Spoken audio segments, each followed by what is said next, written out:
So welcome everyone today. Today I'm talking to Lewis Ritson, who's a semi-professional footballer who's now working part-time as well. But he's here to talk about his life and his experiences in the professional game. So welcome, Lewis. Thank you. Thanks very much for giving up your time today. Much appreciated. No So football, a lifelong passion, a lifelong love, I'm guessing. Yeah, from when I was little. Did you start in local football, in club football? Yeah. So I think I always I never remember, but I think I started at Heaven, but that was like 4 or 5. But then I moved to Jarrow. Okay. Stayed at Jarrow probably until 13, 14. Then I ended up at Wallsend, and then I stayed there. And then obviously I didn't really know what was happening with football because that's just on a Sunday. So I just played for Wallsend, thinking I was just going to go to sixth form and stuff, but then obviously stuff happened, and then ended up playing football for the next 5 years, full time. Yeah. So, Wallsend boys, I take it. Yeah. That was like. So was that a different experience to sort of Hebben and Jarrow? Was it? Yeah, it's like obviously it was like over the water, so obviously it was a different league. But it was like they took it more serious. Obviously, there's big names came from through Wallsend, Shearer, Beasley, Carrick. So kind of. But then they used to do like tours of Scotland and stuff and play against professional teams in Scotland. We used to play against like 15s, 16s at Newcastle, Sunderland. So it was like obviously better to play for Wallsend because they played better teams, and you had more chance of getting picked up, which everyone wanted to do. Yeah, so then it helped with your development as a footballer and all the rest of it, I take it. Definitely. I've probably took it a bit more serious, but I didn't really know what was going to happen because obviously I was 15, 16. Most people have been in the academy since they were 9, 10. I never had any of that. So you never ever were in any of the academies at all? No. Wow, okay. Nothing. Not even. Right. Maybe like the closest I got was through Wallsend was Newcastle, but they were coming up to like the scholarship. So like I think I had a 6-week trial, and then I had another 6-week trial. So I had 12 weeks, and then I didn't get anything. Okay. So I was like, well, what's I was going to go to sixth form. Yeah, right. Okay. So you just kind of didn't think anything more of it at the time. I just thought. I just thought, well, when they said no, I was just like, oh well. But then that was like, I can remember it was like, that was a Thursday, so I had a meeting at Newcastle on Thursday. But I'd played 10 games for Newcastle, so obviously the academies are split into categories. Okay. So category 1 was in Newcastle, but then category 2 and category 3. So obviously the category 1 being the highest, and then I got a phone call. My dad got a phone call on Friday from Hull, saying they'd seen us play for Newcastle. I'd heard I didn't get anything, and would I play for them on the Saturday? Right. So I just got told no on Thursday. Went to Hull on Saturday. I think we played Burton Albion. But I had to play so I was 16 at the time, but to get a scholarship at Hull you had to play in the 18s. Okay. So you had to already play with scholars. Right. So not my age, I was obviously youngest. And then I think played 2 games at Hull, 2 weeks, maybe 3. Yeah. And then I remember I just filled with options out at school. Okay. Like to pick what I was going to do. I can't even remember what I picked. For your sixth form? Sixth form, yeah. Right, so I'd already picked my options, I think, at school, and I can remember just being sat in history, and I knew that Hull were going to ring me dad and tell us that if like the decision was like, this was a Monday, I think, so after the weekend, and he said just like keep your phone on loud all day just in case. And I remember I was in a history lesson, and I can remember my phone buzzing. I said to the teacher, I've got to take it really, and she was like, right. And then he rang and just said, you've been offered a 2-year deal at Hull. And I was like, well, he was like, yeah, you moved there in July. Wow. Okay. So like, so what was that feeling like then? I was thinking like, not like it doesn't happen normally like to people who haven't been in academies. Yeah. So I was told when I went there, like everyone, they're harsh on you. They are. I'm probably getting more into that when I talk about when I was there, but I was playing catch up on everyone else because they trained in an academy since they were young, and I didn't. Yeah. So they they train, the younger age groups train 3-4 times a week. I would train once with Wallsend, and obviously the standard. Yeah. But yeah, I was thinking, well, I've got nothing to lose, have I? No. I don't have to go to sixth form. Absolutely not. No. You still do education, obviously, in the scholarship, but minimum, it's in it's sport related, and it's an afternoon a week. It's not a Monday to Friday education every day. It's just 1 day a week. Okay. So the scholarship it was a 2-year off-hour scholarship, which obviously you snap the hands off, obviously. So what was it like moving away from home at that young age? Honestly, it was the worst. Like, I cried to my mum and everything. Like, it was horrendous. Like, I didn't know what it was going to be like, obviously.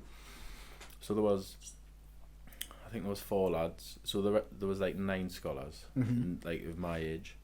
And I think 4 of them lived away. So you live in digs. Okay. So I got put in digs. This made it worse. I got put in digs with a boy older who I didn't know, and a boy even older than him. So I had no one my age who had also moved away. Right. So the other 3 lads got put together. Right. It was just me. So I felt straight away when I got there, I was like uncomfortable, because I was like, because I don't want to be nasty, but like when I seen it when I was a second year scholar, you look down on the younger ones, you don't want to be associated with the new lads. Yeah. So I've moved into someone who, one of them was older, and then the other one was Jared Bourne. Right. So who's now at West Ham. So obviously I didn't know what to expect, but then so I was excited, obviously. Yeah. And but at 16, it's massive. Like to move in with like an 18 and a 19-year-old. Yeah, that's what it was. Who didn't particularly want anything to do with you, because you still had it all to prove. As well as being away from home. It was just too much. Wow. Like, I was there. Yeah. Honestly, I couldn't tell you how close I was to coming home. Like, there's lads who did go. Yeah. So this is like a year on. A lad who did move into my digs ended up leaving. Right. And said he couldn't do it because he was that homesick. Right. So I couldn't tell you the amount of times I said to my mum I was coming home. It was a lot worse than I ever thought it would be. Right. Like, I thought like the excitement would be okay. Yeah. But it's like, it was more of like a shock. Like, you've got to grow up very, very quick. Like, not many 16-year-olds move nearly 3 hours away from home. No, absolutely. At that age, sort of literally from choosing your options to then kind of moving out, moving into digs, and the pressure of trying to prove yourself alongside lads who've played and trained in academies for potential years.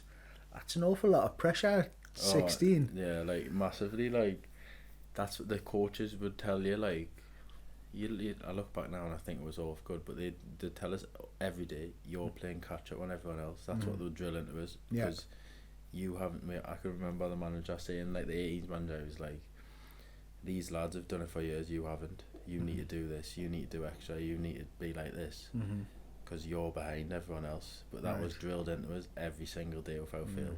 Like, if I wasn't doing something right, they would tell us. But I felt like you feel like they're picking on you. That's what you would feel like. Yeah. And at the time I did, because obviously I'm homesick. Yeah. I don't really want to be there, but you look back at it now and you think, I needed that. So do you feel like that message though, did that motivate you, or did it, or did it have a more negative effect? At the time, negative. So I was thinking, why do they keep? I was like getting battered. I was like, why do they keep doing this? Why, like, they're making us feel worse. Yeah. Like, I didn't even want to train. It was that bad. Like, that's how homesick I was. Like, and then it's obviously like it's pre-season, so I know we're flying somewhere. I'm not going to go home for age. I used to always think, when am I next going to go home? Right. That's what I used to think in my head all the time. And sometimes, was it weeks? Oh. Before you would come home? I think the first week wasn't that bad, because the first week was like induction, if you want to say. Like, you do tests. We ended up getting I think we got Thursday, Friday, Saturday, Sunday. So I went back home. Yeah. It was worse after that, because I went there for 3-4 days, and I came back for 3-4 days. But then I think the time after that was like 3 weeks, 4 weeks maybe. Which is a long time in given all the circumstances you've described. It was a lot. Like that's when it was hard. Like at the time, I had like a girlfriend, and even a girlfriend here. Even was like on the phone to her mum saying I'm coming home. My mum was ringing us, my dad. I said I'm coming home. I said I can't do it. Yeah. Like, no way. I said it's too hard. Like, I said they're saying like it'll be fine. And I was like, you don't understand what it's like to be like you haven't been in this position. Like not many 16-year-olds will do this. No, not at all. And what were Hull doing to support you then? So we obviously had like a. To be fair to them, they do help you. They did. We had like obviously like a liaison officer, a psychologist, and you could tell they always, I think mainly the new lads who don't live in Hull, they would monitor you more. Yeah. Because they could tell, like, I can remember like speaking to the psychologist and the liaison officer and just saying like I'm sick of it, like I don't even want to be here. Then even the managers, to be fair, I told them. Okay. And they the main thing was like you have to give it a chance, like encouraging you to say like you know it's hard, but you have to give it a go. And then so each week you know, I'm assuming match on a Saturday. Match on a Saturday. It used to be. So my dad would come watch a game on a Saturday. Okay. Yeah. He'd take us home on Saturday night, and he'd drive us back on Sunday night. That's how bad it was. Right. So that's like two trips to Hull. Within the space of, you'd say 36 hours. Yeah. By the time I finished the game would be, the 18s games would be 11 o'clock on a Saturday. Okay. So say I get home at 4. Yeah. Probably roughly. He'd take us back to Hull at 7 o'clock on Sunday night. Right. This happened a lot. I very rarely got the train. Okay. He would always come. He would always drive down, watch you, and then drive back. Okay. And I can remember one week we had an away game, and the bus actually broke down on the motorway on the way back. But I knew he was going to pick us up from the training ground. Right. But like we got stuck there for ages, and I had to stay for the weekend. That was the first weekend I'd had to stay there. And I remember just being gutted. I was like, oh, what's this? Yeah. But obviously, did get better. Yeah. But that one night at home, after you played on the Saturday, that one night at home before driving back to Hull, that was enough to keep you for the week? That like, I wouldn't say my mind was solely focused on going home, but it did help knowing I was going to go home on Saturday. Right, okay. Even if it was just for a day. Yeah. And it like made us want to like get through the week in a way, especially at the beginning. Made us like that motivated us more. Yeah. So what did the week look like? Like when you were on this scholarship? So the week was, normally it would be like Monday. So we'd obviously play on a Saturday. I'll start from the game like on the Saturday. Yeah. So I'd play on a Saturday. We'd be off on a Sunday. Yeah. We'd come in Monday. It would be like second day recovery.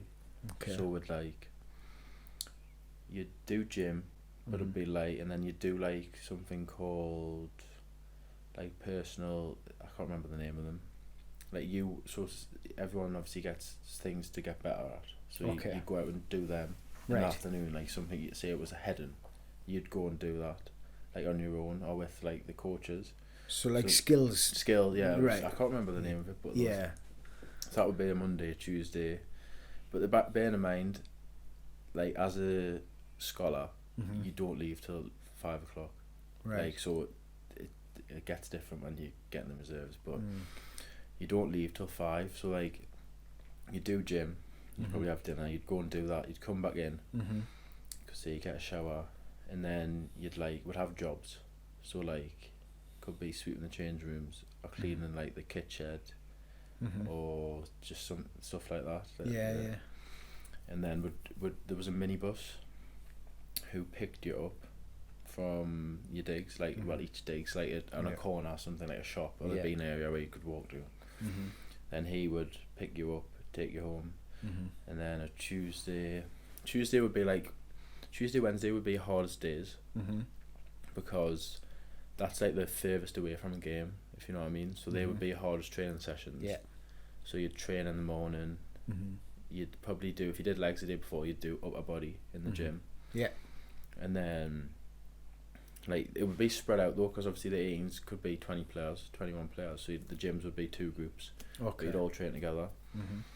And then you do the jobs, get a shower, go home. And then a Wednesday would be train.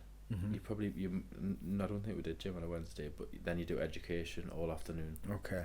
So we did NVQ, I don't know, like stuff like coaching, like level 1, level 2 coaching. Okay. Like NVQ stuff in like joints and like basically like about football, but like more like bone related, like physio stuff like that, and like exercise like that. Thursday, train, gym, jobs, shower, home. Friday is the day before game, so training's not that bad. It's like lighter, and then you do education Friday afternoon as well. Right. Okay. And then sometimes they let you go a little bit earlier. Right. On a Friday. Yeah.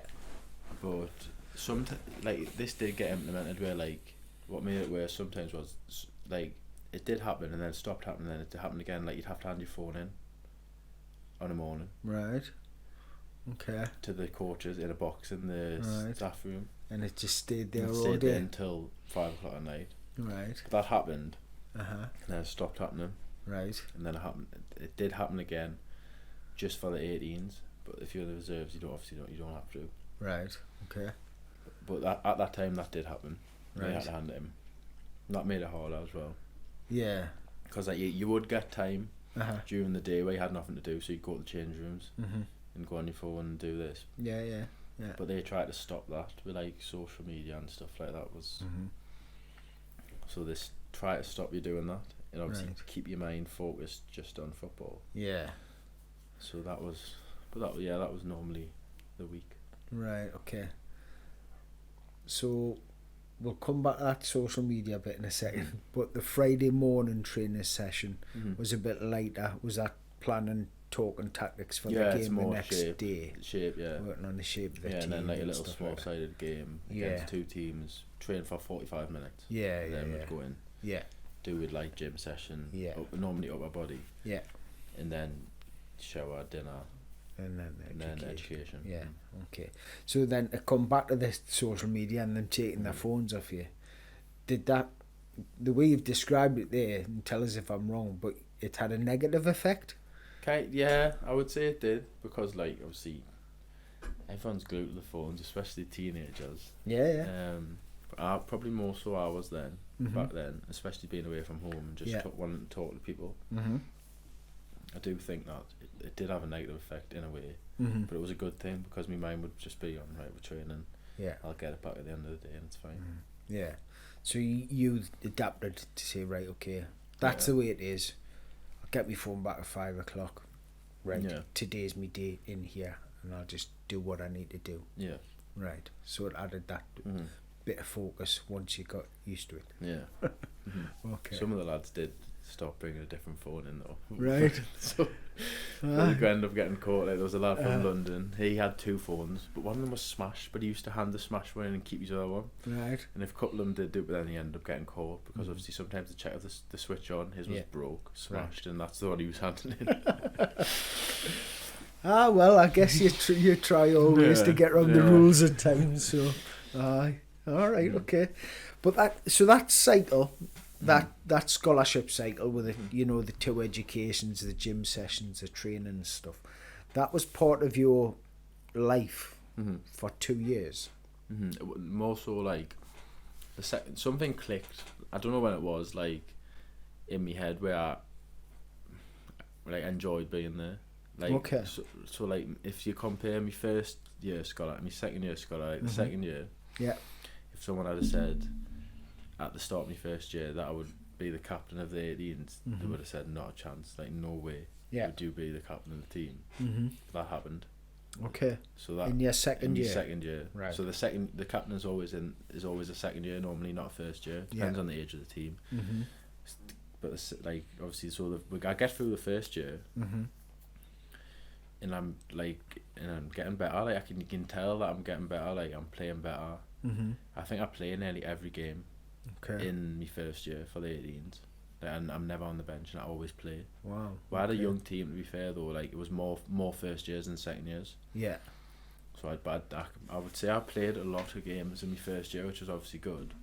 Well, that's an even bigger achievement when you take into account what you were saying earlier about them lads having been in academies and stuff, and you didn't have that experience. So so to be regularly picked and play a lot more often than you were, that's a great achievement in itself, you know. I feel like I know I was getting better because I wasn't worried. I used to be nervous for training. It sounds stupid, but I used to be. But that's only because of how I felt like, because I lived there. But then I don't know, I can't really remember when it all changed. Like, but I remember going back from my second year and being buzzing, like really can't wait to go there.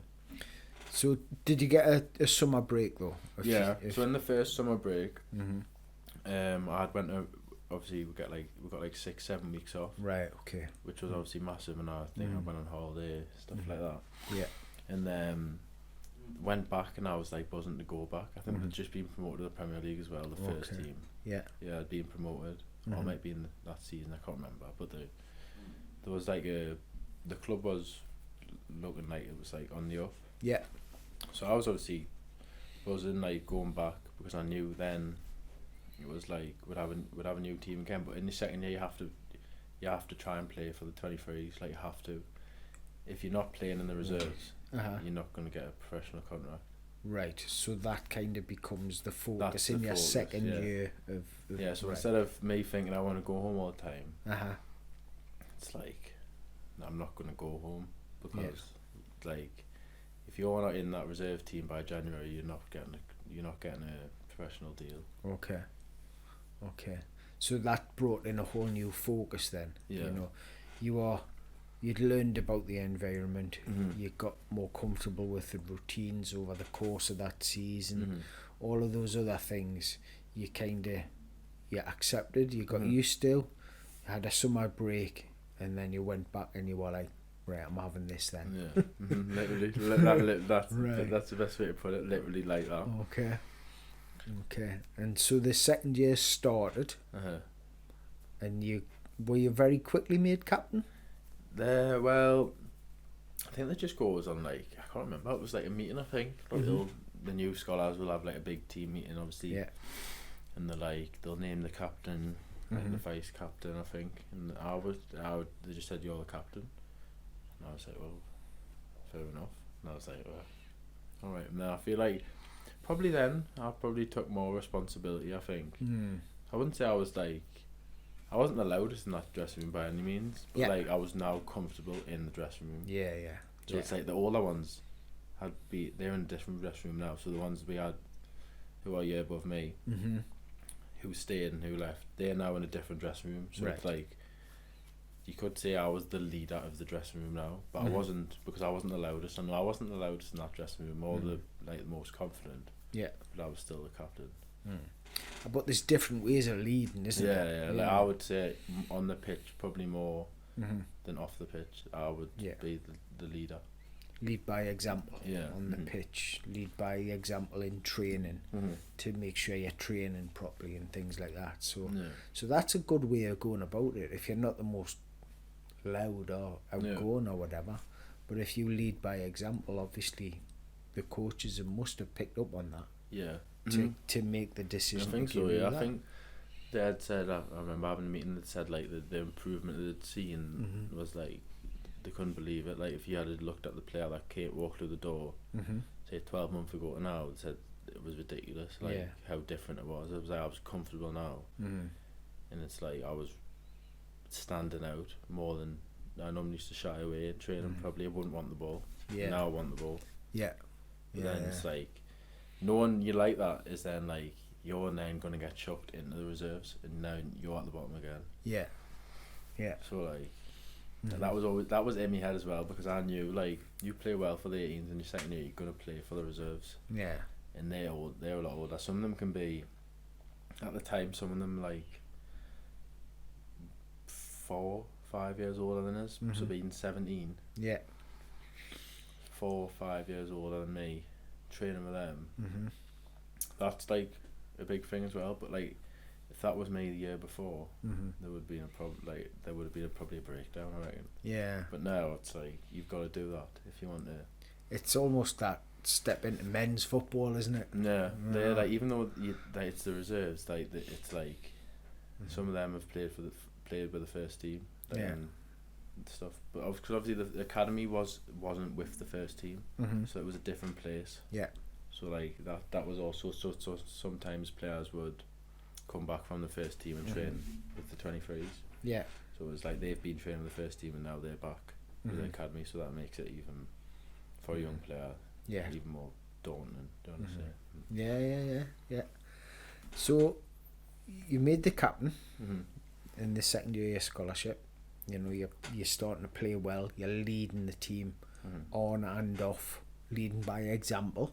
You know, was the times when you had to have a word with some of the younger lads, or did you not Not really. Did you not take that role? I think my year was a lot more lenient than the other ones. I'm not in a bad way. I just think like we probably got on better with the year below as well. Okay. Coming up, because a lot of them did end up playing towards the end of the last season, ended up playing for the 18s, so we knew who we were going to get in the changing room. Yeah. Okay. So there was a lot of, we already had relationships. Like some of my mates still. Yeah. All from that age group. Okay. Who came in. So when I was a second year, they were first year. Yeah. So some of them to this day are still we're still mates. Right. Okay. So I think we just had like a good relationship. Yeah. Okay, so that's good then. And then sort of starting that season, being made captain and moving into, so when did that sort of come about, starting that move to the reserve team and stuff like that? I can't remember. It would have been, I don't think it was that early. I think I started with the 18s, I think, definitely. Yeah. And then I would have said it probably would have been around Christmas, because the club had appointed a Portuguese manager, because I remember being 17 and the first team flew to Portugal on one of the international breaks. Okay. And they had no centre backs. Right. So me and another lad went. Right. Okay. To Lagos in Portugal. So obviously that was like that. But they had like a few centre backs, like Harry Maguire, Michael Dawson. They did go. But the rest of them were injured, so it was like them doing me and another younger lad. Right, okay. Get flew out of Portugal, and I hadn't even trained with them that much by this point. Like, I'd rarely been there. Yeah. Because so I lived in Cottenham. That's where the first team training ground was. Okay. So I used to live over the road from it, and then I used to get picked up to go to the academy. I don't even think I'd been there many times before I went to Portugal. Right. But I can just remember the academy manager ringing and saying, the first team have a low on numbers in defenders, you and the other lad, I'll go to Portugal on Monday. Right. That quick. Literally that quick. Yeah. Okay. Need to pack then. Literally. So what was that experience like though, to be away with that? That was surreal, that, because it's like, when I look back now at the players who went on that trip, it's like ridiculous. Like player Andy Robertson plays at Liverpool, he was there. Maguire, Man U.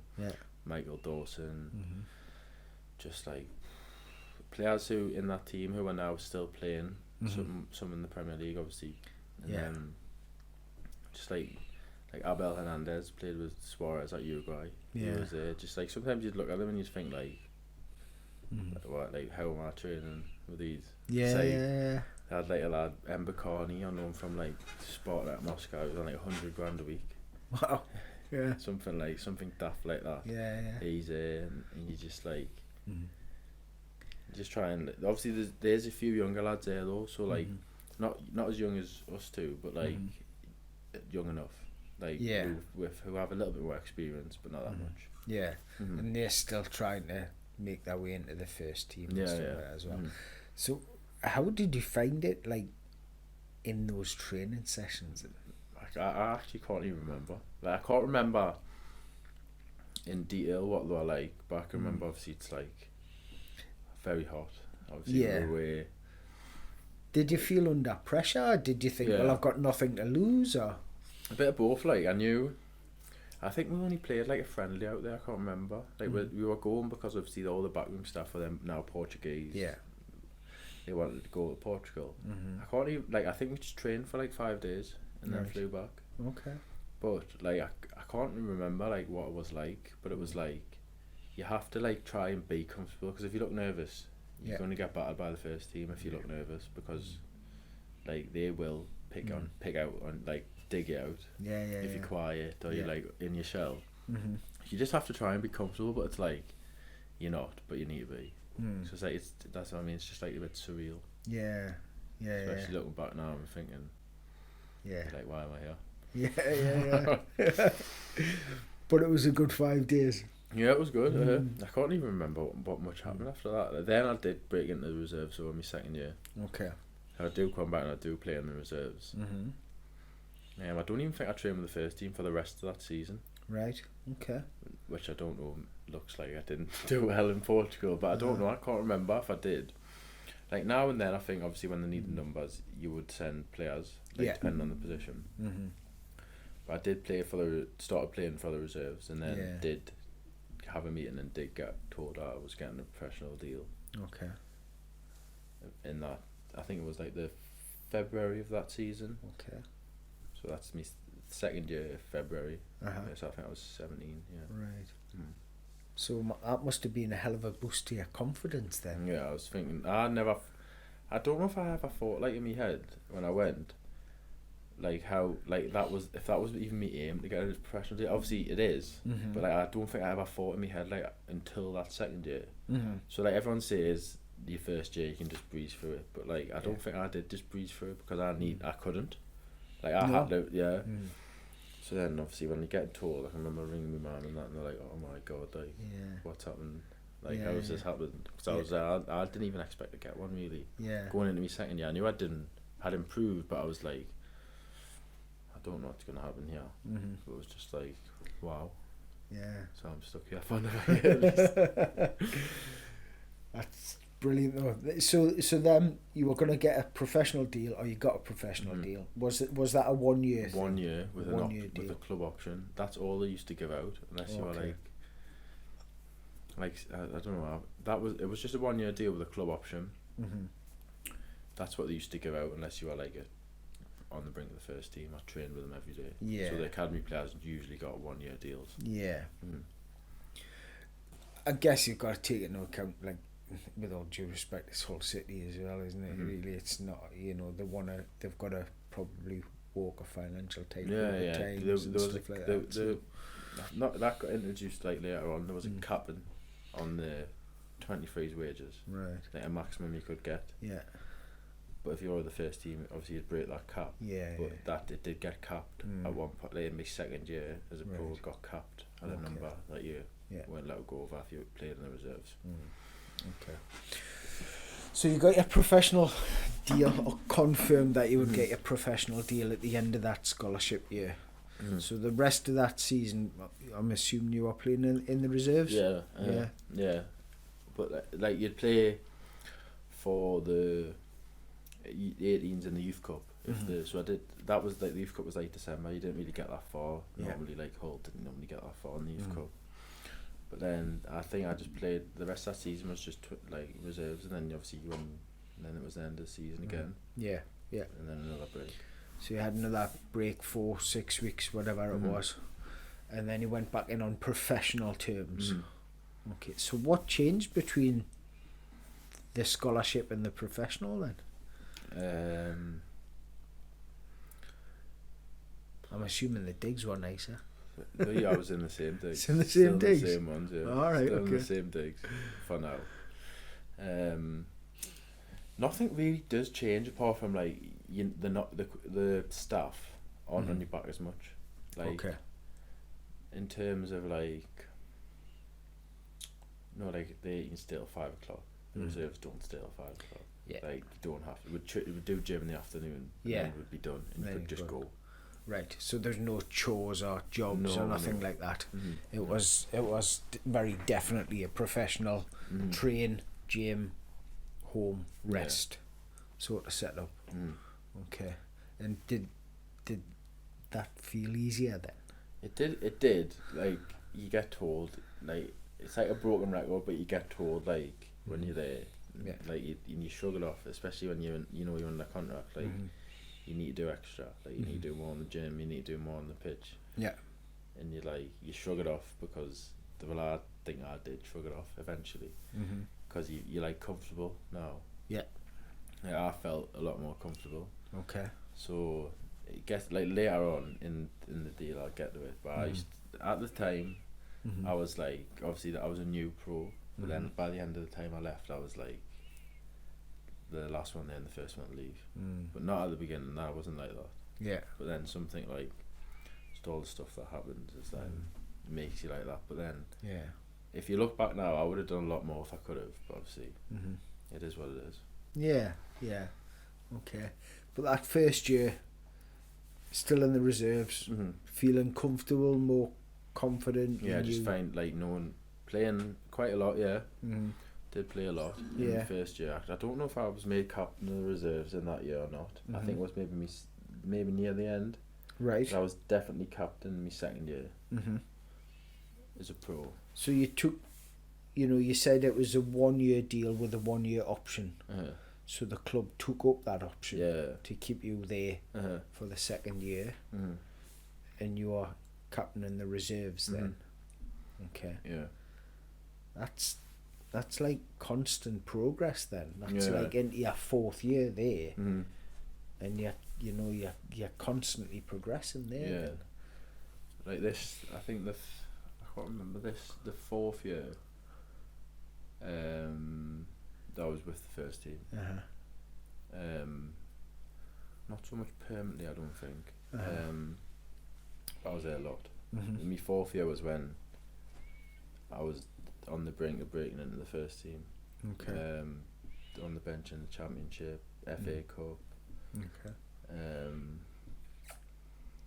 Had a little injury. That was my first injury in my second year pro. I missed the start of the season. Okay. In the same knee. Tore my meniscus in a little bit in my left knee. I missed the first 6 weeks of the season in my second year. Okay. I was at the first team training ground, so obviously the rehab's like a bit better, machines, whatever. Yeah. But then I come back, and I am the captain in this year. I remember, and I'm just playing every week for the 23s. Right. Okay.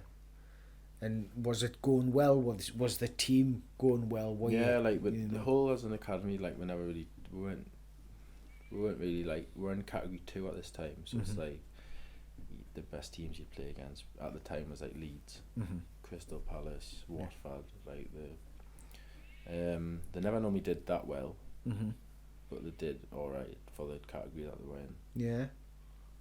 So we had a good team though, like normally players from the first team would play if they needed minutes. And so there's occasional sprinkling of like first team lads, if you like. And you play on the like the reserves play on the stadium like 5 times a season. Yeah. Or if you played on at like Selhurst Park, Ellen Road. Yeah. So if you played someone away and it was their turn to play on, you'd play at like stadiums like Right. that. So it's like bigger games. Obviously, more so when you're a pro, especially in your second year. So like your first year, you're like bedding into the reserves. Yeah. If you're really good, you're going to be in the first team, or you're going to go out on loan. But in your second year, you probably need to go out on loan. Yeah. And that's one thing I didn't do. And that's probably the thing that annoys me the most about my second year. Is I feel like I wasted the season. Right. In the reserves. Okay. Like that was, I know I was like, I wasn't the first team. In my second year, I remember getting to the January. There was talks of like loans, stuff like that to the end of the season. I needed a loan. Okay. Like, I wasn't going to play in the first team, and I was like 20, and I didn't have a senior game under my belt yet. Right. So it was like when that didn't happen in January, that was like there was stuff there, like things broke down, and then it was like I remember I was going to go somewhere on a Friday. I was going to sign somewhere. Okay. and I was training with the first team on a Friday, and I was going to go and sign on loan after. For a different club, for a different on team on loan. loan, yeah. Okay, yeah. Till the end of the season. Okay. One of the first team players gets injured in training. Right. Like, they don't know how bad it is, but he's injured. Yeah. So then I travel with the first team on the Saturday. Right. To Blackburn. Uh-huh. And the loan doesn't happen. Right. But the person that got injured wasn't even serious. Right. So that was one of the things that's an example of what stopped us going out on loan, was something like that. Yeah. And then when the transfer window shuts, like, you can still go out on loan and not to like the National League. Yeah. But it just wasn't happening. Like, the first team always need cover. Mm-hmm. So like, they won't let you. But I'm not saying they didn't let us, but if someone gets injured, they panic. They need cover. Like, I know you can just say they can recall you and stuff, but it's like not as simple as that. Like, they always just want to be wary. And at the time, I am training with the first team, so like, it's like a big thing. But then January, that happens, and then this is where it gets like, so I don't go out on loan, and I'm back in the reserves, and then there's like a period where like, say like my head's gone. Like, I'm getting yellow cards every game.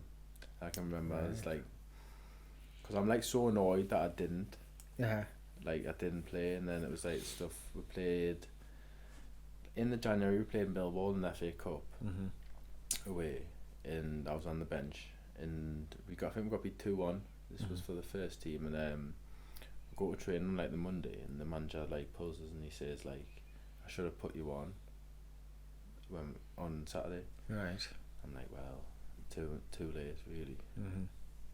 This is after I didn't really have a Christmas that year either, so this was like, you used to get time off for Christmas. Yeah. And I was close, like, training the first team. I think I had like 3 days off. Yeah. Like but yeah, obviously I'm annoyed that I'm like, I wouldn't say I'm playing bad, but like, like, my discipline was very good from this point.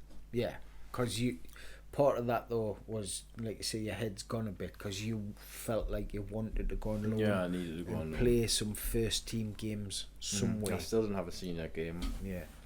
I knew I was on the bench a couple of times in the Championship and the Cups, but like, I just that season kind of like potted out. Right. And it was like, that was a bad season probably, like. Yeah. And for me personally, like, I remember, like, the first team were like in a bit of a relegation battle. Well, not really. Like, they were safe eventually, and I remember like a few of the young lads, they played Bristol City at home in the last game of the season. Right. And I'd been sent home before this, like, early, because obviously I'd like, there was just I can remember the assistant shouting at us in the change room after a reserve game, like, what's wrong with you, like, what you doing? Because like, we played someone, I've got a video of my phone actually. We played someone, I think it was Cardiff at home. I've like dribbling with the ball, and the kid trips us up deliberately, and I just, and there's a video like, he comes towards and I just push him over, and he does loads of rolls on the floor. And then after, like, all the lads are laughing, thinking it's funny and that, and then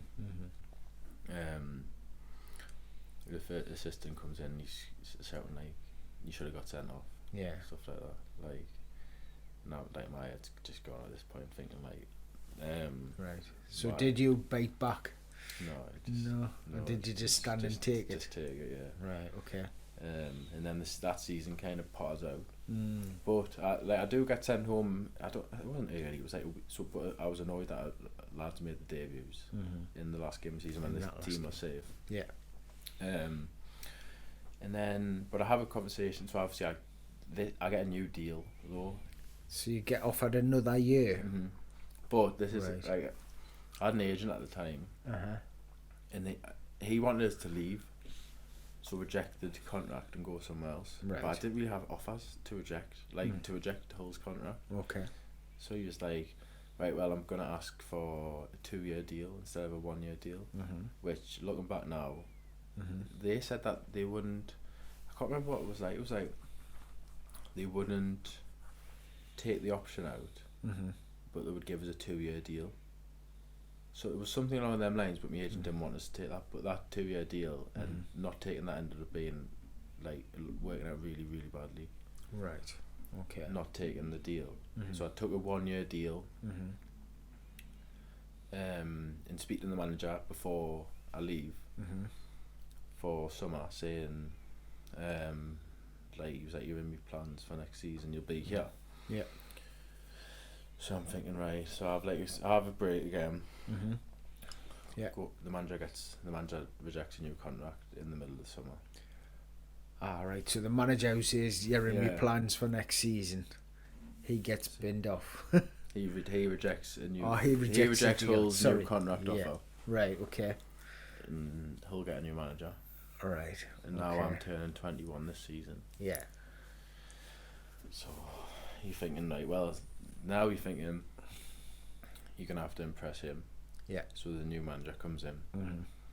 And obviously I'm with the first team, so every like older 23 would start the season with the first team, no matter what, really, like 6 or 7 of them. Yeah. Until they got new players in, players left. Mm-hmm. So now I'm in my 3rd year. Mm-hmm. We go to Marbella, new manager. Go to Marbella, I'm thinking, right. Like you get time to like impress. I think I'm doing alright. Okay. Stuff like that. Go to Marbella, and you get a feeling when he's like thinks players are better than you. Yeah. Like players, there was like a lad younger than me who I knew the manager, but was in the same position, but I knew the manager, thought he was better than me. Right. Just opinions, basically. Yeah, of course. But I knew, so went to Marbella. Mm-hmm. I got played centre midfield against Leighton Orient in Marbella, first pre-season game.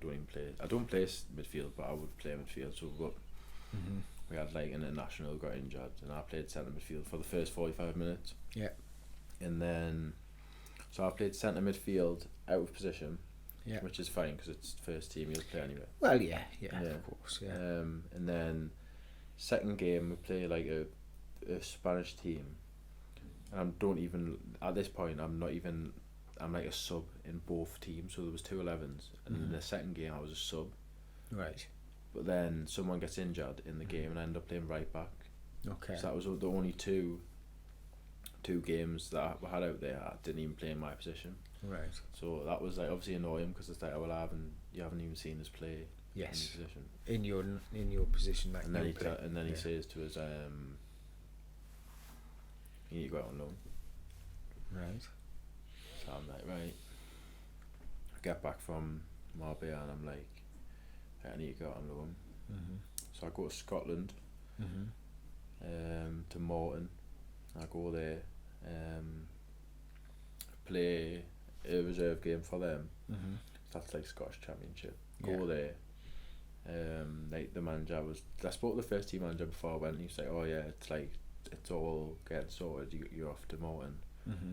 I was like, "Yeah, just drive there, play the game, I actually do well in the game."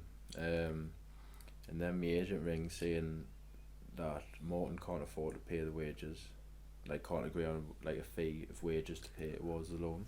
Like a percentage of your wage packet, right? Okay. I wanted them to pay all of them. Yeah. Which was fair enough because they're like a professional team. Yeah. They said they wouldn't, and then Hull were like, no. So I come back from Morton. So now I'm back, and I'm now. I've been like bombed from the first team, so I'm not even training with them. Right. Okay. So like I'm now back at the academy, whereas I've been with the first team. Yeah. So then we start the season, and I'm getting raging because I'm still there, and I'm like start the season. I remember we played, who was it? Watford at Vicarage Road. Start of the season, we get hammered. Yeah. I think we got hammered like 5-0. Right. I was like, right, I'm going out on loan, like I need him. And then I'm like, right. So I'm like talking to my agent for a loan. The first team manager could have helped us with a loan because the first team manager sends a lad 2 years younger than me, right, same position, to Cheltenham in League 2. Right. Yeah. I end up going to Blythe in the National League North, which is 2 leagues below League 2. Right. Basically because I'm not saying he didn't want to help us, but the manager did sing that boy's praises. Yeah. To the Cheltenham manager. To Cheltenham. And I didn't really get any help with him. Okay. Yeah. I was like, he was like, go and find it on your own. Right. So then, at this point, I need anything, so I'm like... Yeah, I find that a bit strange, sorry to interrupt you, I find that a bit strange though, because you would have thought that even if he's sending you on loan, he wants you to go to somewhere that he knows is a good club and things like that, you know, because you know you're still contracted to the club, you know, so it's like, well, yeah, okay, well, he might go there and he might do really well, so who do I know who's got a good setup? He must have had a network of contacts in the game. Yeah, that's what I mean. I know he would have had contacts. Yeah. I don't know if he thought I'm not good enough, which is fair enough. He did think I'm not good enough, but he still could have said, could have helped. Yeah, could have helped. Which I feel like he didn't help, but obviously that's not me being bitter saying he didn't help us, and I ended up going to a lower team. Yeah, it's just the fact that he probably could have. Yeah, he didn't. Yeah. So just because he didn't rate, like he probably didn't rate me, probably wasn't going to be in the plans. Yeah. So you went to Blythe Spartans. Yeah. So I got to Blythe on loan. And was that meant to be for the full season? No. Right. January. Okay. So I got to Blythe on loan. Same for them, bottom of the league, bottom of the National League North. They weren't getting hammered every week, but. Who was the manager at the time at Blythe? Lee Clark. Right, okay. So I signed there. Start off alright actually. We played Bradford Park Avenue away, first game. Draw 0-0. They didn't have many points at the time. I think they played 6 games or something, so they were bottom of the league, I think, or second bottom. Yeah. First game, played Bradford Park Avenue away, get man of the match, draw 0-0. So I'm like, right, good start. And then it's hard to explain really, like not like stuff I wasn't used to, it was just like that opened my eyes massively, that loan. Like I particularly probably wasn't the best, because in my head I've moved back home. I'm now at home after a long time. Yeah. They're part-time, no Blythe, but used to play like Saturday, Tuesday, train Thursday, so I would just stay here most of the time. So could you have went back to Hull to train? Yeah. As part of the loan deal? Yeah. But you didn't? Not really. Really? Okay. So I'm at Blythe. The second game we played Gaisley. Break my nose. Okay. First time, break me nose. Yeah, elbows, break my nose. My nose is out here. It's still bent now. I'm just thinking, wow. Get beat, and I'm thinking we're still bottom. And then so I broke my nose. They're like, if you get clicked back in place, you're out for 6 weeks. I said, I'll just leave it. I've got black eyes for ages, but I can still play. Yeah. So I'm still playing, and then I get dropped at Blythe for like a couple of games. Okay. It was because I wasn't playing well. I wasn't used to I didn't know how physical the league was going to be. I got a shock. Yeah. That was probably down to me as well. Like I wouldn't say I wanted to pass the ball all the time, but the ball's in the air a lot in that league. Okay. So they don't really play football. I'm not saying I play football all the time, but I wasn't used to getting. I played reserves, and I wasn't used to getting striker's elbow and jumping up with your arms out. Yeah. So I spent a few games out of the team at Blythe. I was like, I've still got this is like October, so I've got ages of the loan left, like all of October, all of November, all of December. And then we go through and we're still in the other bottom, but I'm playing again. We've got a good lad in the team who now plays in Scotland. He was like we're saviour, if you want to call him. Like he would beat teams 4-3, he'd score a hat-trick. Right. Okay. Stuff like that. He'd score all 4. Yeah. Well, any level of football, if you've got a goal scorer, it makes it easier, doesn't it? So we get we had some bad games though. I was terrible for that loan, I think. Right. Yeah, okay. I'll be honest, I was bad. I think I was just shocked at how it was like. I wouldn't say I didn't perform well. Yeah. I think we got beat off Brackley 8-0 at home. And then we've just been beat 8-0 off Brackley. Yeah. Well, lads, let's go to the Stack in Newcastle after. Right. It's like stuff like that. I didn't normally do that, but like, it's like that's what we did. Yeah. It was like it didn't really matter with that much, really, even though I were in a scrap at the bottom of the league. Yeah. And then it gets to like I am playing every game nearly.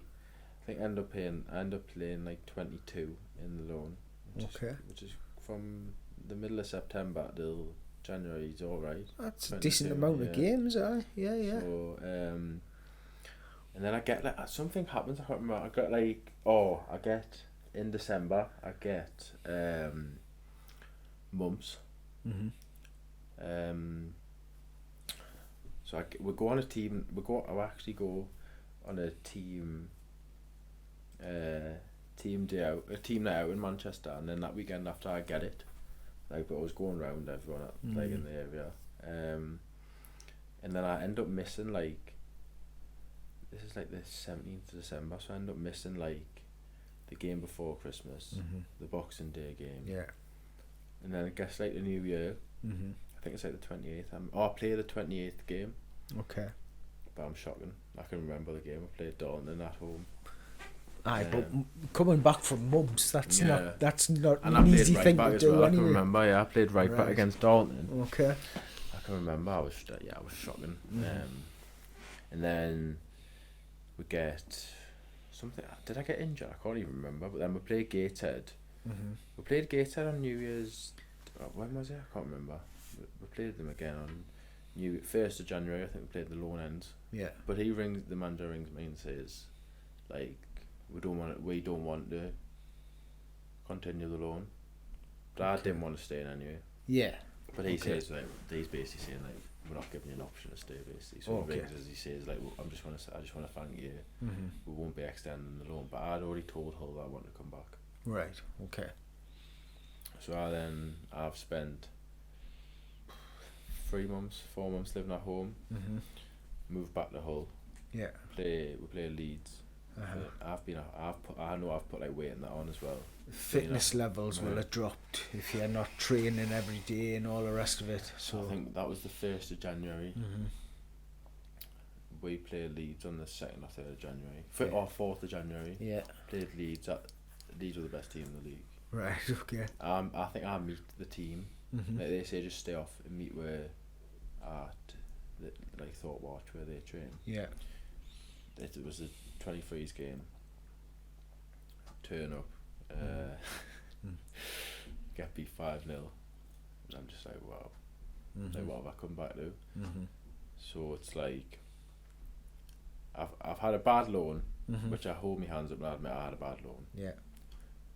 But I wasn't helped at the start. But then I didn't help myself because I didn't play well. Which I'm always honest, and I'll say if I'm like shit, I'll say I'm shit. Yeah. And then get back to Hull in January. I'm like, well, what am I going to do now? At this point, I'm out with Diggs. So one of the lads got an apartment. Okay. He's like, you can just come live with me. Right. Okay. So I just move in with him. I'm back at Hull. I'm thinking, right, I'm gonna get released. I know I'm getting released. I'm the oldest in that team now, in the reserve team. In the reserve team, yeah. So I'm the oldest, and I know I'm getting released. So I just waiting. But then and then I started playing well though. But I'm like playing against lads who are just playing for the reserves, and I've been there for years. Played loads, and but I'm still playing well, and I still play every game, obviously. Yeah. And then COVID. So I get told this February that I've been there back for 5 weeks. Get have a meeting, all the coaches and the academy. They're like, you're not getting a new deal. Like it was basically the manager didn't see us as ever being like championship standard player. Like we don't think like better if we moved on. It was upsetting. I was upset then because like I had formed relationships with a lot of the academy staff over 5 years. Yeah. Like even the academy manager cried in the like was crying like tearful in the sitting across from us like this telling us. Yeah. Because like he'd seen like what I'd been like from like when I first walked in the door. Yeah. To what I was leaving like, which is like you couldn't even tell them how different it was. Yeah. But he was like, he knew, like, it was probably the right time. I probably stayed a year too long, if anything. Right. Okay. But I don't know if the loan had went better or stuff like that. But then obviously I'm still there and I'm going to stay at the end of the season, still train. Yeah. And then I'm like, to my agent, I had like teams. I was going to go to teams, and it was like Italy, like teams like that. There was like an Irish team, there was stuff like that you'd been speaking to, and then we get sent home for COVID. Yeah. Go into a lockdown. But I'm still in like the whole group chat, so I'm still doing the training every day, like the Zooms. Okay. Because I'm still under contract. Yeah. And we think the season might come back on, so I'm gonna go back and play. Yeah, yeah. Obviously, it's like we're gonna come back now. It doesn't happen, and obviously the lockdown lasted for months. Didn't it? Yeah. So then, by the time it gets to like the season, it gets announced that the reserve season's been terminated. Okay. So I'm like, well, I'll announce I've been released. Yeah. Which was hard. Obviously, it's hard. Like, it's tough to take really. Cause it was like, since I left school, I'm now 22 now. I'm 22. Yeah, 22. And I've like, I don't know what's gonna happen. COVID. Yeah. So but luckily, like, I'm still getting paid off Hull till like the end of July of that year. But then COVID, Nice. it's like, well, what's gonna happen now? It was just like all a bit up in the air. Yeah, that must have been a really difficult time for you. Yeah. Everything was unsure, and from like 16 to 22, all you've known is football. You're used to it. It's what you do, and then it's like, what next? Yeah, like I didn't know what was happening. Like, it's like, my agent was like, I can't tell you, like, because teams weren't even training. Like, why am I supposed to like go anywhere? So I'm like, it's all up in the air. And then he's like, right, Irish Premier League team, they want to sign you. Okay. Go. They had watched us play for Hull, to be fair. So they were like, they had offered us a contract. Okay. So I'm like, right, I've got nothing else. So this is a Thursday, fly to Ireland. I laugh about it because it's just fly to Ireland. Thursday night, manager picks us up from the airport, drives us hour and a half, Donegal or something it was called. Right. Middle of nowhere. I felt, honestly, I'm older now, and even I was homesick then. Right. Like not as bad obviously, but I was like, I can't, like, so I play for them on the Saturday, I think. Yeah. So stay Thursday. Yeah. I didn't even train, I don't think. No, didn't even train on the Friday. Just went straight to the game on Saturday. Okay. Wow. Played for them. And then I signed like a little bit of a contract. Liaison officer comes. There's like this is a house with like there's a Slovakian or something. There's a Irish lad and there's someone else. Like 3 people in this house. Just get shoved in. So I play the game on a Saturday in Ireland. Sunday I stay the Saturday night and Sunday I'm like, nah, it isn't for me this. But anyway, the money wasn't great. Probably not even enough to live off now looking back at it. Yeah. And it was in euros as well. Didn't have me car there and stuff like that. And then just ring the manager. Right. Say I don't want to sign. And he's like, he's not kicking off, but he's like, are you joking? Like, you've came here, done this. And I was like, yeah, I just don't think it's for me. So he's like, right, fine, are you sure? I said, yeah. So I booked a flight back home on the Sunday morning. Right. Okay. But he's like, I had to get like 2 buses. Yeah. It's to the airport. It was like, he was basically like, fend for yourself. Then Yeah. I get like 2 buses. 6 o'clock in the morning. I was like 5:30 in the morning. Right.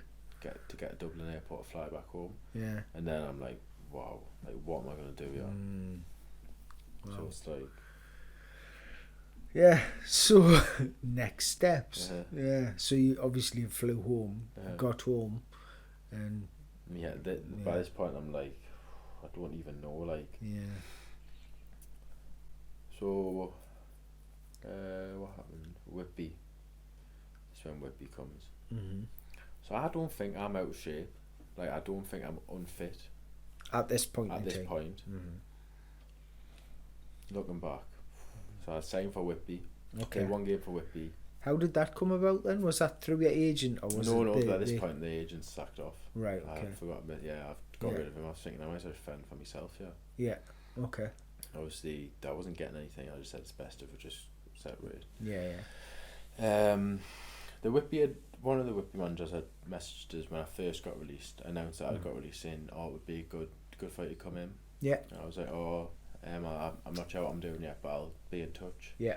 And then I do get in touch, and I go and play a game, like a pre-season game. So I'm still in pre-season, but the football's starting again. Yeah. Okay. Then I don't go on a contract. I'm non-contract, but I get offered a deal. And Whitby's semi-pro. Semi-pro, yeah. Right. So Okay. now I've dropped. I'm in. It's the 7th tier. So the one below Blythe, one league below Blythe. But I was like, well, I needed a team, so I was like, right. So then go back, but then, so I start there. And I'm playing at the start of the season. We're doing well, we're doing all right. Yeah. Season stopped after about 5 games or something. Yeah, it was 5 or 6 games that season, wasn't it? We're waiting and say, right, we're going to come back end of November. We're going to come back. We had like fixtures that were going to. I remember definitely we're going to come back Boxing Day. We're supposed to play South Shields. Right. Okay. That gets cancelled like 3 days before, and then the season ended up getting like. I think that season ended up getting voided. I think it got voided. Yeah, it did. Yeah. So the one before got voided. This one ended up getting voided. Yeah. And then we looked like, but then we didn't go on another mini lockdown like in December. Was it around December? Like after. Yeah. Was it, like, it was just after Christmas, wasn't it? Wasn't The it? tiers and stuff like that. We weren't playing football. Aye. Non-league wasn't playing. Obviously, no crowds at the games. Yeah. But Whitby decided to weigh you, like and monitor your weight and stuff. I remember being weighed at Whitby like before we broke off again, and then they were like, "Do your own stuff," and I was like the heaviest I'd ever been. But I didn't feel like I was, but obviously was. Like I was like, I was like 14 stone 4, which is like for me would be heavy. And then it's like, right, that season's been scrapped. Yeah. But I need a job. Like I've got no money coming in. Right. Because now there's like no football money coming in. Like the money. Yeah. The money, like where's it coming from? So I ended up getting like working for the DPD. Doing just delivery. Right. In a little van. Ended up doing that for. I was there for ages. I think I was there for at least a year. Right. It's like from that October to when the season got stopped to up until I got injured. So I was there for about a year. Yeah. Okay. DPD, but so there was obviously no football until the June of last year. Yeah. When it started again, like properly. I had a proper pre-season, but I'd lost loads of weight. Right. So I'd come back to this pre-season, stayed at Whitby, got offered a new. I was still on non-contract, but I got offered new terms.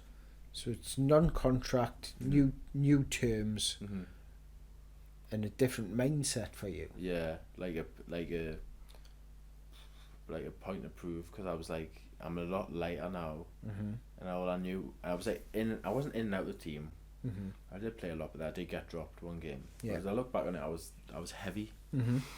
I had no pre-season. That pre-season, I was heavy. Yeah. Go into the last seasson flying. Yeah. Like best shape I've ever been in, probably fittest I've ever been. Okay.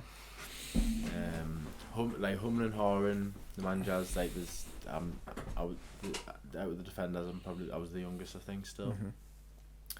And I'm going in, and I've played every pre-season game, and I think I should be playing. Yeah. But there's like obviously competition for places, and then have a good pre-season. I'm fit. Play start the season. Yeah. Start the season.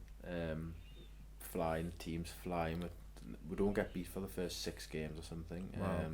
Okay. It ends up being.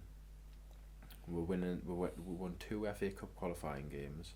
Like everyone's buzzing. Like after 9 games, we're sitting like third or fourth in the league. We've been beat once in the league. Right. One home game off Staley Bridge. Oh, we changed the team at Gainsborough. So first, what did I play? I missed one game because he rested players, because we played Saturday, Monday. So he changed the team on the Saturday because it was 2 games in 48 hours. Yeah. But I played every game, and I was playing really, really well. And I can remember the date. I think it was 16th of October last year. Played Warrington away. So I think I'm like buzzing because I'm playing every week. Yeah. Like, I'm really enjoying it. Even the managers are saying, we had 2 managers at the time saying like, you're doing well. Even the lads are saying like, so well. And that point to prove you were proven. Yeah. Play Warrington away. You can say I can say like about like me studs, like the pitch was shit. And I had changed my boots after the warm up to metal studs. I mean, I could have probably kept like rubbers on. Okay. This plays on my mind a little bit, but it's like it's something stupid. But so kick off against Warrington. We're playing Warrington away. It's a tough place to go. Kick off about half an hour in. Someone plays a ball to the striker. He's like popped it off right. So I've went to turn back in position on my left leg. I mean, he's just snapped, but I didn't know my knee snapped, but I felt sick straight away. So I'm on the floor and I'm like, something really bad's happened. Yeah, but I've never torn a ligament or anything. Yeah. So I'm on the floor and I'm like, I feel sick because I'm like in the shock probably, and I knew it was bad, and I was like, that felt awful. Yeah. And I'm on the floor and they're big strikers over the top of us saying I didn't touch you, and I was like, you didn't, like I've just went a turn and something's happening. Yeah. So I'm panicking, and all the lads are like, calm down, but I've got my hand in the air because I know it's bad, and I'm like punching the ground. Physio comes on, he's like, right, can you do this, can you do that? I'm like, yeah, whatever. So I go back on the side to the sideline. I've calmed down now, and I go back on. I'm running on. I'm back on for about a minute, probably a minute and a half.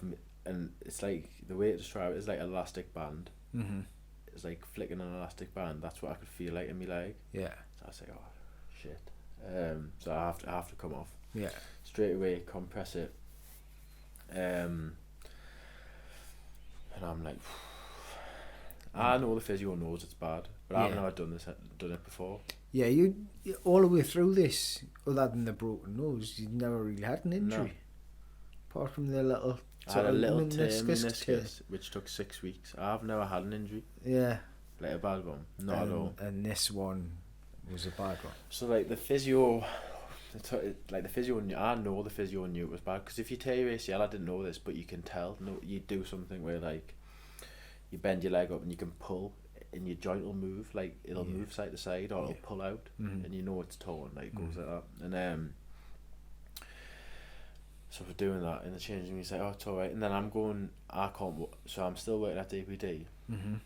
And I wake, obviously, I go Warrington to get me like compressed. Go home, can't walk for about 2 weeks. Right. So like, I'm going to see the physio though. Yeah. And he said it's getting better. I don't know, but I need a scan to make sure that I know.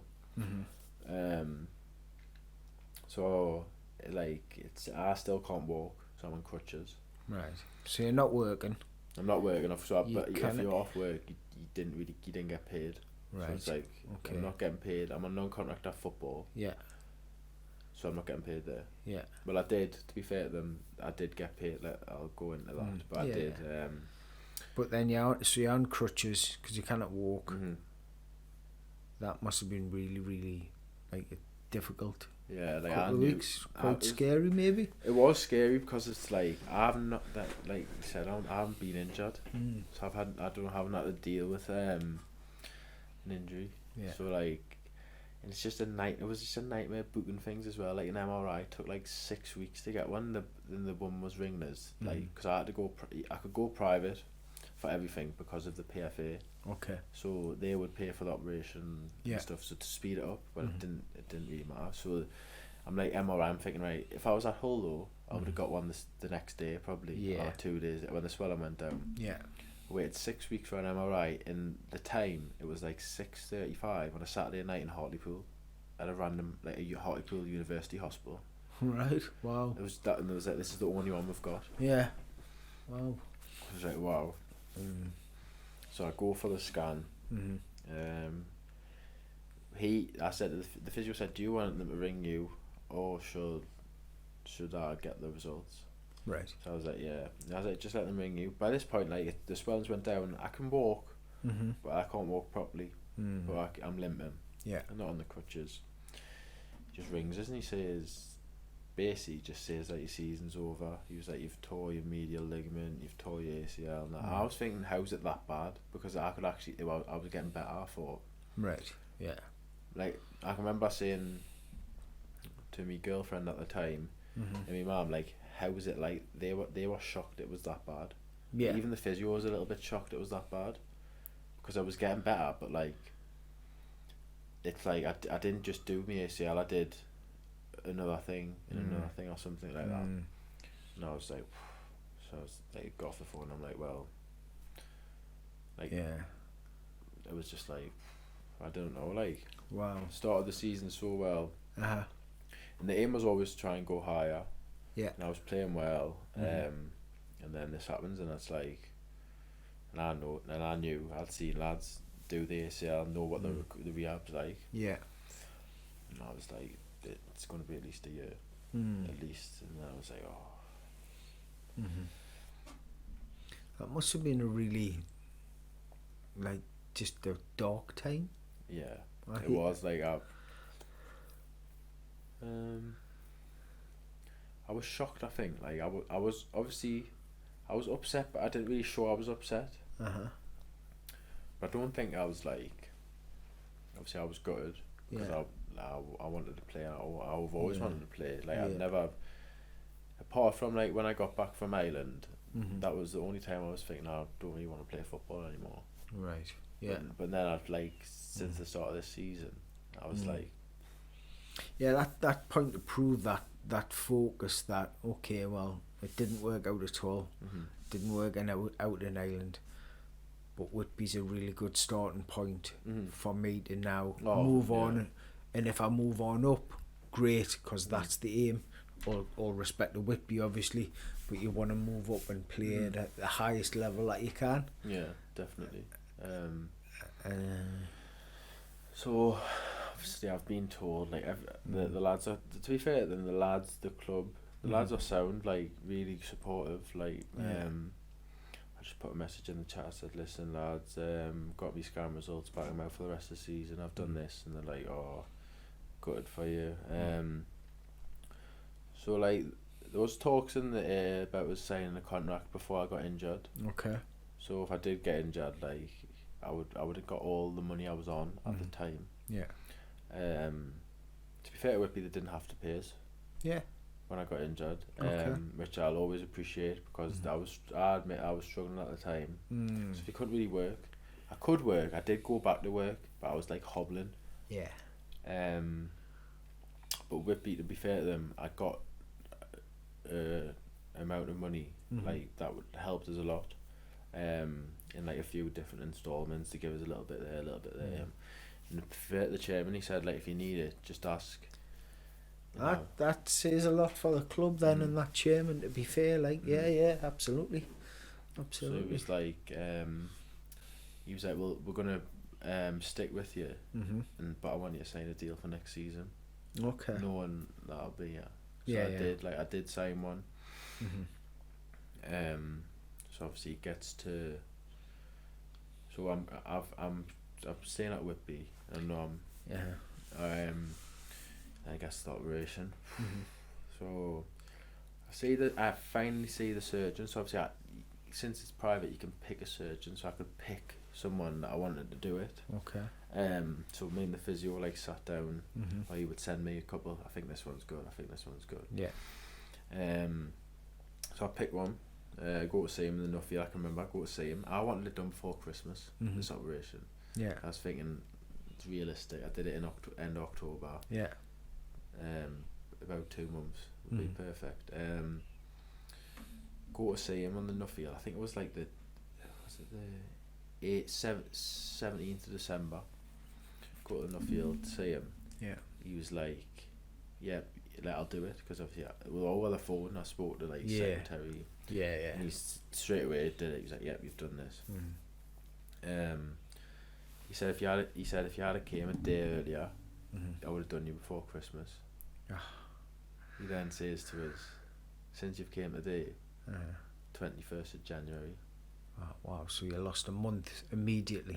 So I've lost a month immediately then. So I'm like, right, at least I've got a date. Yeah. I've got to go to Lancaster, because he only operates like certain hospitals. Okay. 21st Jan, I get a phone call. 10th of January. Push back another 2 weeks. So it's now the 4th of February. Friday the 4th of February was supposed to be. Yeah. So I'm like, right, I'm on my way there. Get to the hospital. I was like the first one, I think, or the second one, like on the list. Yeah. I had to be there 7:30. The operation was supposed to be like 9:30. Get to the Lancaster hospital on the Friday. Anaesthetic machines broke. No. Can't have the operation. Nightmare.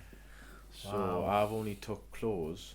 So my dad's drove us down. I've only took clothes, thinking I'm coming home same day. I haven't got a toothbrush, phone charger, anything. I'm laying in the hospital. They keep coming back. They're trying to get it fixed by 1:30. He was like, "You're next. You'll go in." Come in. Nurse comes in. Surgeon comes in. And he's like, "We can't do it today." And I'm thinking to me, I'm not even gonna get it done yet. Yeah. I was like, I'm gonna be waiting again until they come. Comes in. He's like, "You're getting it done tomorrow," and I'm like, relieved, because it's tomorrow. Yeah. He's like, "You need to stay here overnight. You're gonna get a taxi to Blackburn in the morning, 7:30. Right. Pick you up. You're getting it done tomorrow." In Blackburn. In Blackburn. So my Right. dad's now drove home. Right. Left me in the hospital. I've got a phone charger and stuff. I'm alright. Before something like that. Food's not good, but I ended up getting a McDonald's and that. And then get a lift to Blackburn on the Saturday morning. And then I was thinking, oh, well, I'm first, yeah. Yeah.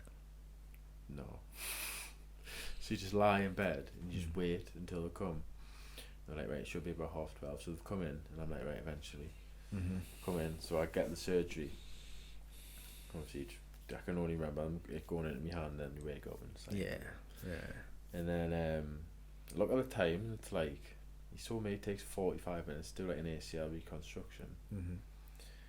He was like, it was like 2:45, and I was like, I was like, and you don't even stay asleep for that long after it. I don't think, like, it's like. And I was like, there's something. I remember asking the nurse like 3 times, like, did everything go alright? Yeah. He's came in. He said he opened my knee up, and my meniscus was completely torn. On the scan, it didn't show that. So I had actually damaged my meniscus after the scan. After the scan. Wow. So it was a lot worse than what he thought. And he was like, obviously, it's like a duty of care. He's not gonna like do one job and not do the other job. Absolutely. Yeah, absolutely. Especially with like the price that the operation was. So he's like, yeah, it took a little bit longer. Like the surgery took like an hour and a half. It's never normally that long. And I was like, wow. So I ended up getting like 3 things done. I think I got like a bit of my IT band wrapped around my knee to stop like the movement. Like it's called like lemay tendinosis or something. I got my medial medial ligament. I don't know if I got it stitched or something, but I got it repaired, and then I got obviously my ACL done. Yeah. So then it's like, right. So I've had the operation now. I'm done. Yeah. Been in hospital like 36 hours. Yeah. And now the recovery And now begins. I'm back home. Right. So I get back home. Where were you at that point?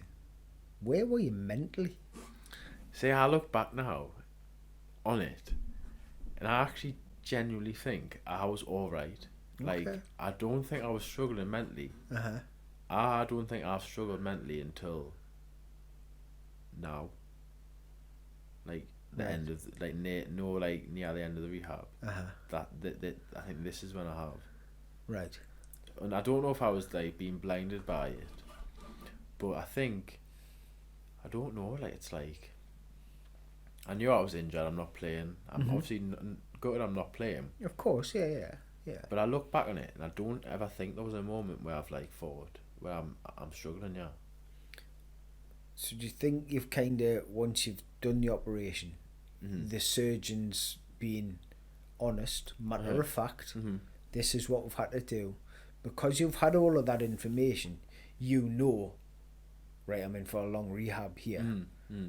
So you've accepted that. Mm-hmm. And it's only sort of now, Yeah, it's recently, which, you know, where you are due back to be playing, mm-hmm. sort of next week, I think you Mm-hmm. said. Mm-hmm. But that's not going to happen. Yeah. So obviously, like you do, there's like checkpoints. So it's like Yeah. first 6 weeks, you need your knee to be straight. Yeah. So obviously, you spend the first 10 days. You can't do anything for 12 days really, because you've got clips in your scars. Right. So they get taken out after 12 days. Mm-hmm. And but you can still do the exercises to get your legs straight. Okay. So it's like, and I was going to, you can't drive obviously. Yeah. And I was going to the closest BMI, that was the hospital chain, was Darlington. Mm-hmm. So I had to drive like 40 minutes there. Wow. Mm-hmm. But I got my legs straight after about 5 weeks, Mm-hmm. 4 or 5 weeks. It said 6. Like if you don't get straight by 6, you can cause problems. Right. Okay. Because I remember I was sat like in the hospital with my crutches, Mm-hmm. the physio, and she was like, she couldn't believe I had like a 90-degree bend when I was sat in the chair so Right. soon. That was my Right. first appointment after, and she was like, are you in pain? I said no, Yeah. I'm not in pain. Mm-hmm. So obviously then I'm not seeing the Whitby physio at this point, I'm just seeing the hospital one, but I know what exercise I've got to do, like, Mm-hmm. but I can't go, I'm still not back in the gym yet, I don't think. Yeah. And then they're like, right, start doing strength and exercise, like going on the bike, stuff like that. I can't even, that feels like ages ago now. Like I remember the first time I went on a exercise bike, Yeah. and I was buzzing. Right. Okay. Yeah. I was absolutely buzzing, because I was thinking about, I'm like, I haven't done exercise for as long as I can remember now, God, like no. like cardio. Yeah. So it's like, right, I'm doing this, and then Whitby go back for pre-season. Yeah. So I think that's like, so I had it in February. Mm-hmm. They finished Whitby nearly getting the playoffs, by the way, like in the league. They were unlucky. And then just had it in February, and then it's like March, April, May, June, July. So I'm at about 4 or 5 months out, but I've been seeing the physio like as well. Okay. And I'm just basically, all I'm doing between in them periods is I've came off my crutches. Mm-hmm. And I'm just trying to rebuild the strength in me. I got the graft took from my hamstring. Okay. So I'm trying to rebuild. I had no quad muscle, no hamstring muscle, calf muscle. Yeah. I'm just trying to rebuild the strength in the gym. Yeah. I've been given exercises to do. I can go on the bike. I can go in the pool as well. So I was doing that. Mm-hmm. And then go back to football. Mm-hmm. So it's been like 3-4 months since my operation. Yeah. Start running outside with a physio, Mm-hmm. but it doesn't feel the same. Like my knees don't feel the same, but I can run. Yeah. But it's more like in my head probably. Mm-hmm. But this is like June, July. I'm running, I'm jogging like outside, and then like this the swelling would come and go, would get bad, would get worse. Oh, but I've started a new job as well. I forgot to mention that. In May. Okay. This is when I started the fibre stuff. So I've kind of started that when March, April, about 3 months after. Yeah. I could walk, Mm-hmm. but I couldn't really. I was limping still a little bit. Yeah. But I've started a new job, and it was probably, I don't know, looking back, like if that has caused this issue. I don't think it has, because if anything, I was walking a lot, which was good for it anyway, but it just did cause it to like flare up. Okay. Yeah. Yeah. But so I think I started. So I'm at work, but I'm going to see the physio as well. And then he's like, right, there's like a checklist like of stuff, like you need to have this. You need to like get your heel as far back to your bum as you can, the same as this leg. Mm-hmm. So I'm just like plugging my way through. I'm doing all of the stuff, and then was it? Probably.